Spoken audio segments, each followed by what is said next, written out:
Drage kolegice, dragi kolegi, spoštovani gostje, dobro jutro vam želim v imenu organizatorjev simpozija o Janezu Evangelistu Kreku.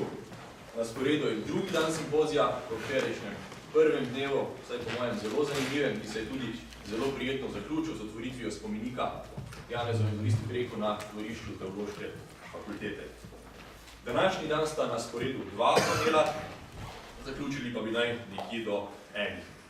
V prvem panelu imamo 4 referente in kar vabim k besedi kolega Egona Pelikana, strokovnjaka glavnem za idejno zgodovino, ki se pretežno ukvarja s obmejnim zahodnim primorskim prostorom.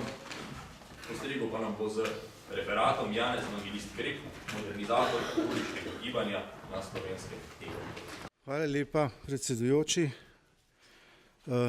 Spoštovani gostje, na mojem prispevku pravzaprav bojo stvari, ki smo jih že slišali. Poskušal sem jih povezati v nek pogled na Kreka in pogled na njegove strategije znotraj političnega katolicizma na Slovenskem.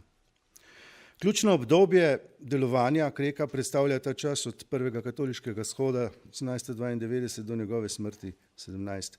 Teh 25 let pa se upada s triumfalnim pohodom političnega katolicizma na Slovenskem. V prispevku bom pogledal, kot sem to poimenoval, Krekovo idejno paradigmo, ter orisal posledice njegovega praktičnega delovanja.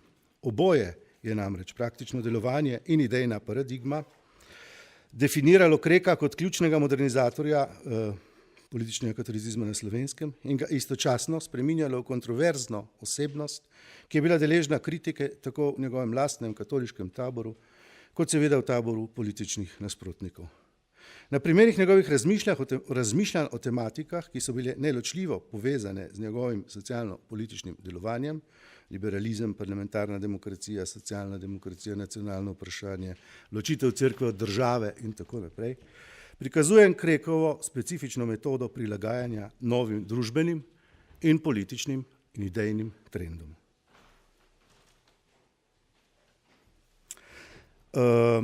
Strategije ideološke, politične, gospodarske, ki jih Krek pri svojem delu uporablja in so omogočile vzpostavitev njegove zmagovite, če tako rečemo, paradigme, so bile rezultanta prvič uvoza idejnih konceptov političnih strategij in nazadnje tudi konkretnih političnih praks strani političnega katolicizma v drugih delih monarhije, potem definirane s prevzemanjem idejnih premis in ideoloških prvin, ki so se kazale kot konjunkturne in uspešne, pogosto je prevzemal tudi neposredno od političnih nasprotnikov, to, čemur nemški sociologi rečejo beg naprej.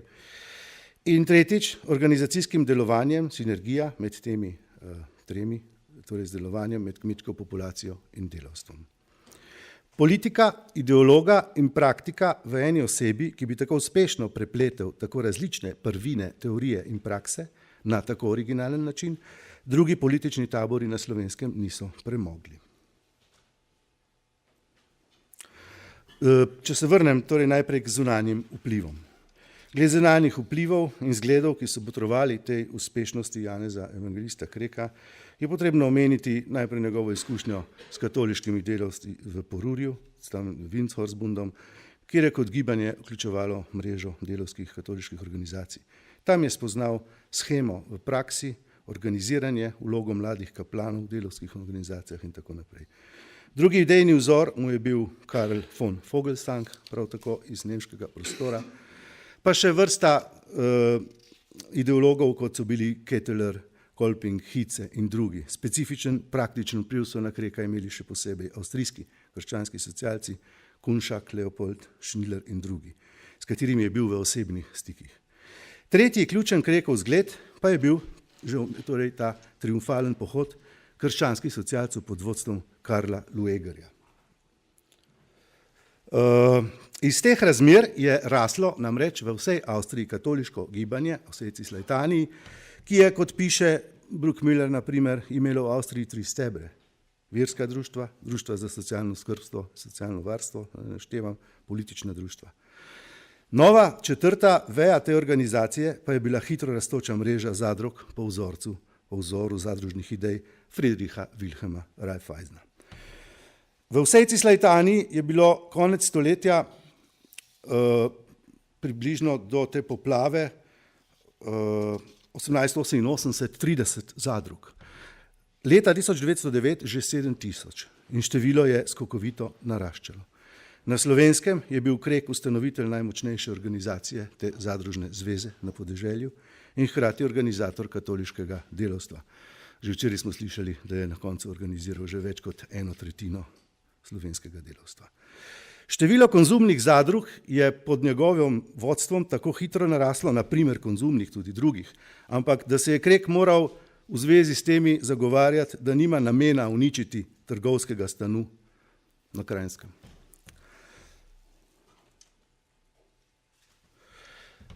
Idejne strategije Janeza Evangelista Kreka.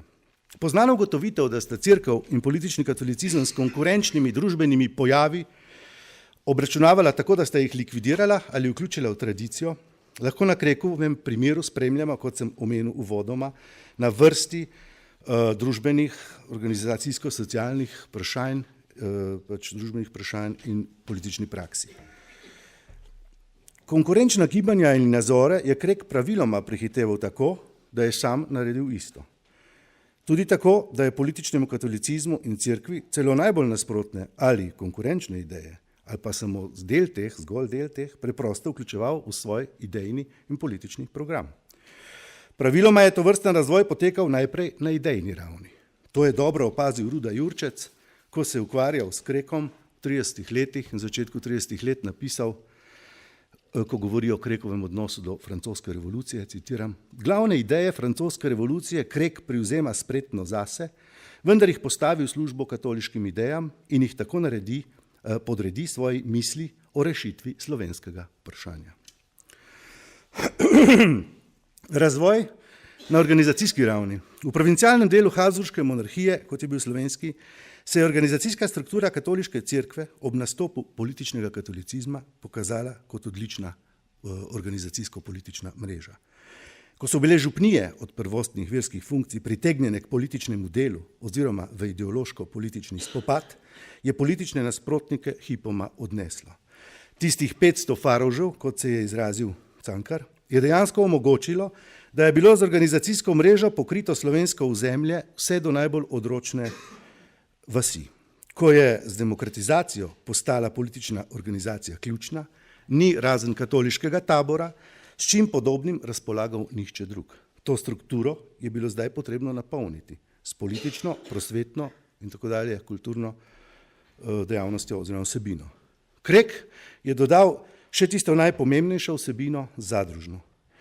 To je ustvarilo popoln politični monopol, saj so se prosvetne, gospodarske, politične in druge vloge prepletale, učinek pa je bil multipliciran še s širitvijo volilne pravice.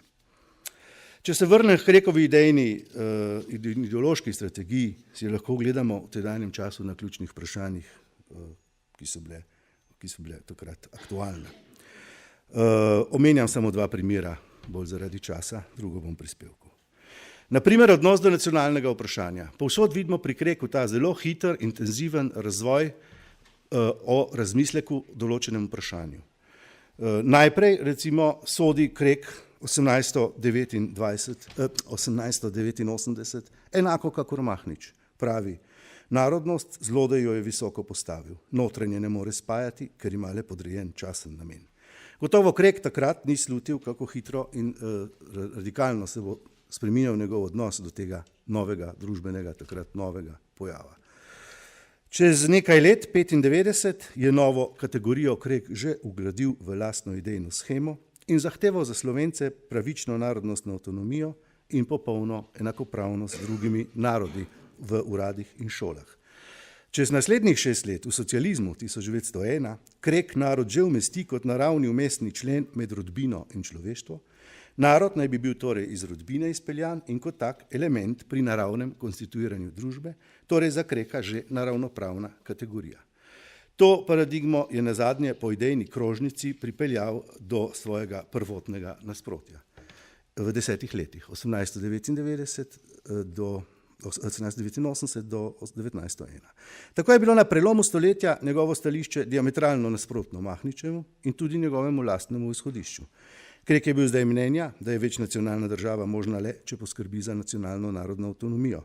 Prepričan je bil, da se bo centralistično načelo nujno umaknilo avtonomističnemu. Razlika med modernizatorjem Krekom in konzervativnim Mahničem je zdaj tu očitna. Prvi vidi rešitev Avstrije v tem, da se za to nacionalno vprašanje najde znotraj idej političnega katolicizma ustrezno mesto, drugi v tem, da se utrjuje katoliško cerkev in s tem se bo samo po sebi rešilo tudi druga vprašanja. Če skrajšam, vsi vemo potem, da je tik pred vojno pri reševanju tega nacionalnega vprašanja Slovenska ljudska stranka in Krek Koroščeva struja znotraj nje prevzela vodilno vlogo, da je potem 1718 kulminiral tudi prelom z ideološko tradicijo te doktrine do nacionalnega vprašanja in potem politično, s političnimi seveda konsekvencami in rezultati. Škof Jeglič je novo realnost komentiral, ravno še v pravem času sprejel in potem komentiral v Dnevniku novembra leta 18, citiram, kako sem Bogu hvaležen za volanske korake, ko bi bil ostal pri Šušteršiču, ne bi smel na ulico in tudi noben duhovnik ne, sedaj pa smemo, vsi so nam prijazni, mlado in staro. Drugi tak primer je odnos do socialne demokracije. Če se nam kje kaže Krek brezkompromisen politični nasprotnik, potem je bil to v odnosu do socialne demokracije. Občutil je kot najbolj nevarno politično konkurenco, ki naj bi po njegovem edina lahko v bodočnosti ogrozila položaj cerkve in političnega katolicizma. V polemikah s predstavniki socialne demokracije retorika pogosto kulminira do mej dobrega okusa. Spočetka je Krekovo stališče spet enako konzervativno, kakor pri Mahniču. Recimo Mahnič leta 1996 pravi, v Avstriji so dosegli tiskarski delavci povečanje plač in zmanjšanje delovnih ur. Če bo to tako napredovalo, ta socialno-demokratična organizacija, potem mora v kratkem čas priti, ko bo delavska pest gospodarila in si delila denar in imetje. V istem času, to je čas, ko smo včeraj o tem poslušali, je Krek v Dunajskem parlamentu odločno nastopil v prid vladnemu ukrepu prepovedi železničarskih organizacij strani predsednika Badenija Kazimirja, kar so mu potem očitali neštetokrat ali velikokrat socialdemokrati. Kreku pa je postalo kmalu jasno, da ključen politični boj proti socialni demokraciji ne more sloneti na represiji, ampak na demokratični podlagi. Zato je že leta 1905 zapisal: sedaj se imamo kosati s socializmom. Cicero Acchio, to je bil znani revolucionar 1840 v Rimu, raste in ta boj je težji kot z liberalci. Tam, kjer zmaguje socializem, moramo javno mnenje pridobiti za katolištvo samo na stališču svobode. Vsaka druga pot vodi v pogubo. Že v socializmu 1901 pa Krek kot prvi na Slovenskem postavlja to teorijo, preinterpretira teorijo o eksistenčnem pravu Tomaža Akvinskega v vprašanju lastnine, citiram, pri komer je sila tolikšna, da je življenje v nevarnosti, si sme potrebne stvari vzeti iz tujega premoženja, javno ali tajno.